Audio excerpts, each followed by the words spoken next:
Photoshop has developed over 16 basic color adjustment functions for us. These adjustment layers can manipulate the color and tone of the layers beneath them. Sometimes a same result can be achieved by different adjustment layers with different methods. What cannot be denied is that each of them has its own unique advantages. This video will help you go through the gradient map adjustment layer. And I put a download link in the description, which is the PSD source file of this video for you to have a try. First of all, do not go to the top menu and try to use any of the adjustments in the image.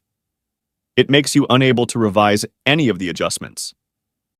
The pro method is to go to Layer and create a new adjustment layer, or create the adjustment layer in the Layers panel. This way, everything will be changeable anytime after. Simply go to the Layers panel and create the Gradient Map Adjustment layer. By default, Gradient Map Adjustment will give you a black and white gradient adjustment. At this time, you will find that your image has been mapped into a black and white image. You can adjust the gradient by changing different methods, but this is not the most important point of this adjustment. What's more cool is that you can click on the gradient above and choose any other colored gradient to map your image. For example, here I chose a light pink gradient, and Gradient Map Adjustment will automatically map all the colors in your image to the color of this light pink gradient. Then you can also change the color of the gradient.